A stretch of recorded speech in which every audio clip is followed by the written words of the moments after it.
Hello everyone, and welcome to Foreigner Farming in the Philippines. I'm here in the feed room, which is also our incubator room now. The humidity alarm is going off. It's 37%, so it's going off. What I'm going to do is set this camera right here, I guess, and I'm just going to turn these eggs. I'm going to add a little bit of water to it.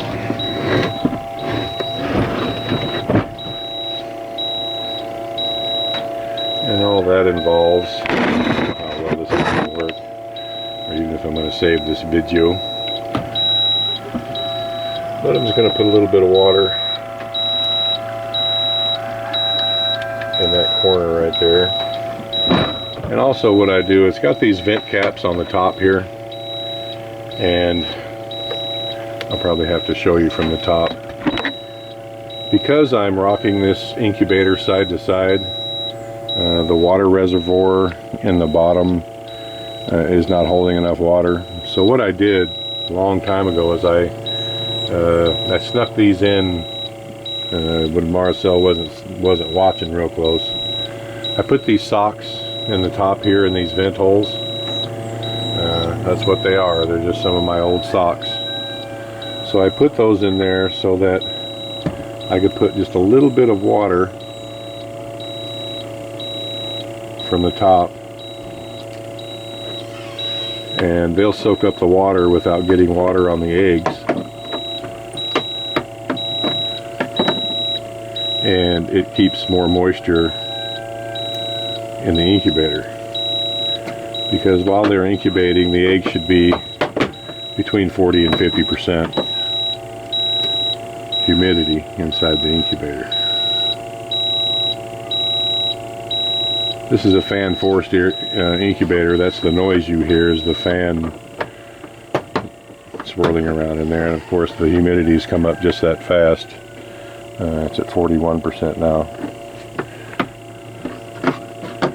I'm going to add a little bit of water to this last one. I have to do this every day, wet the socks. It keeps enough moisture circulating in the incubator to keep it between that 40 and 50% range.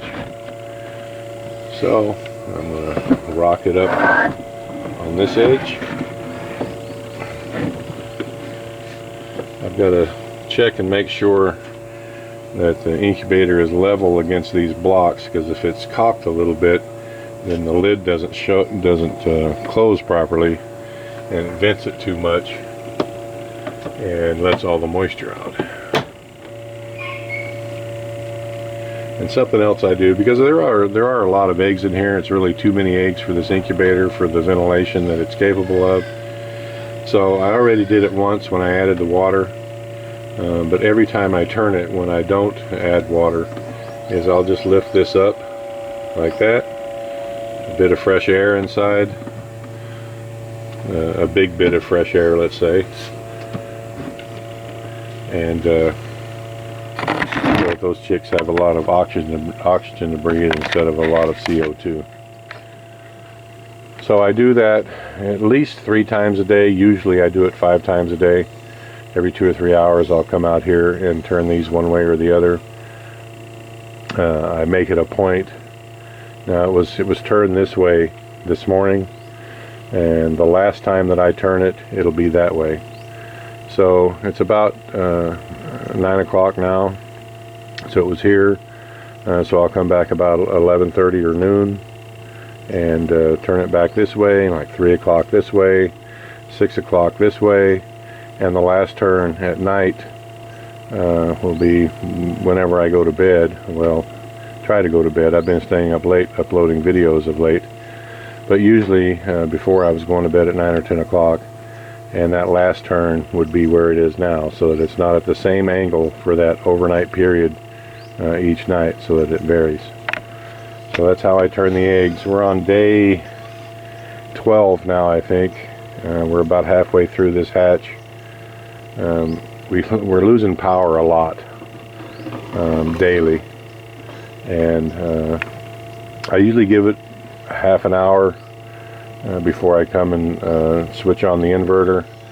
The inverter power, there's no inverter power into this shed because it's wired for the inverter not to power this shed. The inverter only powers the house. So I wait like 30 minutes, and if the power isn't back on, then I come out and I pick up the incubator and I carry it inside and I plug it into the house, which is being powered by the inverter. The temperature usually drops a degree or two inside the incubator in that time.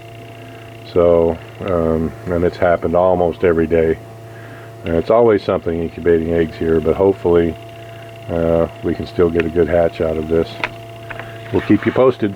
Thank you, everyone. Please like, comment, share, and subscribe.